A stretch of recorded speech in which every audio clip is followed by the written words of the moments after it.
Welcome to this explainer. If you're tuning in, chances are you're part of a massive and, let's be honest, exhausted community of parents trying to solve the exact same deeply frustrating problem.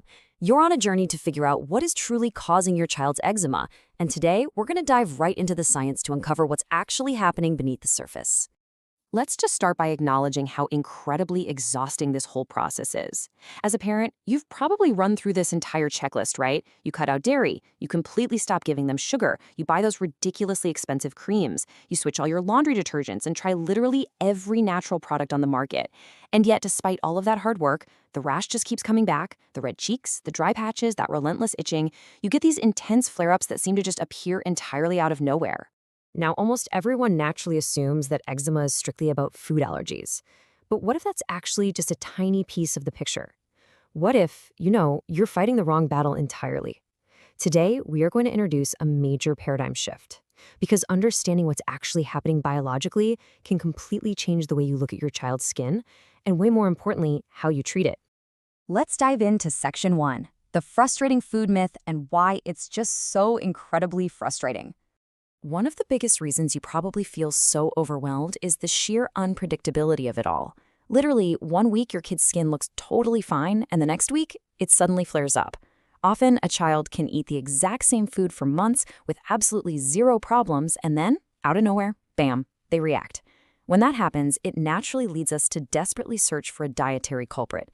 But here's the thing, eczema feels unpredictable because it is rarely ever just a food problem. So what do? We start aggressively eliminating the usual dangerous food suspects. We're talking milk, chocolate, eggs, citrus fruits, gluten, the whole shebang. Okay, let's dive into this, because this intense focus on diet, it's actually missing the bigger picture entirely. Because again, eczema is not just a food problem.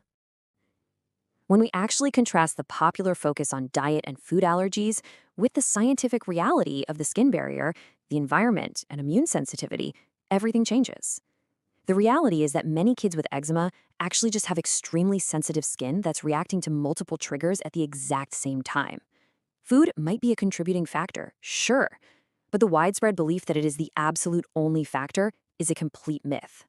All right, moving on to Section 2, inside the skin barrier, to see what's actually happening right beneath the surface.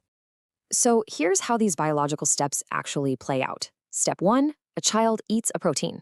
Step 2, their developing digestive system has to break it down. Sometimes, because their system is still maturing, the food isn't fully processed before Step 3 hits, and the immune system reacts to it, which can contribute to internal inflammation. But, and this is the absolutely crucial point, an immune reaction doesn't automatically equal a skin rash. Step 4 is where the real issue is. For eczema to flare up strongly, the skin itself usually has to be irritated already. It all basically comes down to moisture. Think of a healthy skin barrier like a super sturdy brick wall, and sensitive skin like a wall that's missing its mortar. It just loses its vital moisture so easily. And when the skin becomes dry and irritated like that, even incredibly small internal triggers create a massive inflammatory response. That internal reaction actually needs the external vulnerability to truly become a flare-up. And what creates that external vulnerability? Well, often it's surprisingly simple things like heat and sweating. You've probably noticed flare-ups getting way worse during the winter heating season, right? Or in overly warm bedrooms, or after they wear heavy clothing, sweat a bit, or take a hot bath. These common heat triggers cause that sensitive skin to just lose its vital moisture, basically setting the perfect stage for a severe flare-up. This brings us nicely to Section 3, the hidden environmental triggers. These are the overlooked external factors we really need to talk about. We seriously underestimate contact irritation every single day. I mean, modern life exposes our skin to an absolute barrage of chemicals. We're talking everyday contact irritants, laundry detergent residue, fragrances, fabric softeners, wool clothing, harsh soaps, frequent washing. Ironically, some children react not because they're dirty, but because their skin is just constantly overexposed to irritation. When we aggressively try to clean the skin with frequent washing and harsh soaps, we often end up destroying the skin barrier even further.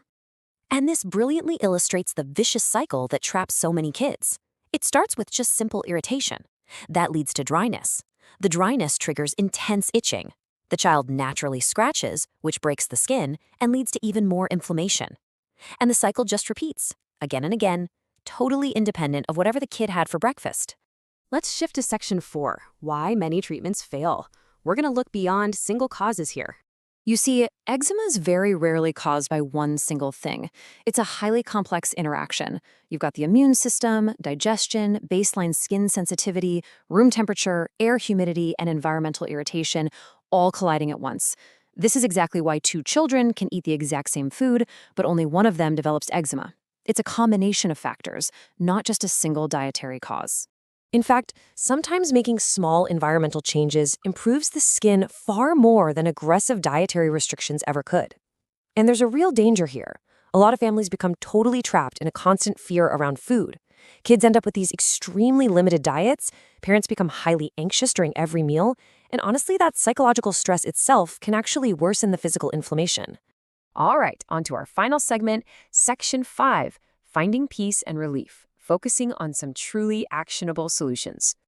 Let's move to and see how this builds a completely different approach. Your primary goal is simply reducing unnecessary irritation. That means focusing on the calming basics, maintaining cooler sleeping environments, ensuring proper humidity in the air, using breathable clothing, applying simple and gentle skincare, avoiding overheating, and minimizing all those unnecessary chemicals. Remember, random flare-ups do not always mean a food allergy. A lot of times, they just mean the skin barrier was stressed.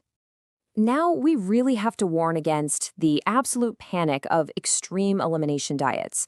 Removing more and more foods without clear, consistent evidence, that can actually create new nutritional and psychological problems instead of solving the old ones. Definitely evaluate specific foods carefully, for sure, but focus much more on understanding the broad patterns of your child's environment. And here is some profound reassurance straight from the data. Quote, "The good news is that in many children, eczema improves significantly with age." End quote. As your child's immune system naturally matures, and as that skin barrier physically bulks up and becomes stronger over time, these flare-ups often become much less severe. You are not fighting a permanent, unwinnable war here. So I want to leave you with this final, incredibly empowering thought to take away from this explainer. What if the biggest improvement comes not from endlessly searching for a miracle cure or hunting down that one dangerous food, but from simply removing the constant environmental stress your child's skin faces every single day? By managing the temperature, the moisture, and the irritants, you empower yourself to give your child's skin the exact peace it needs to heal. Thank you so much for joining me for this explainer, and here is to finding a calmer, clearer path forward.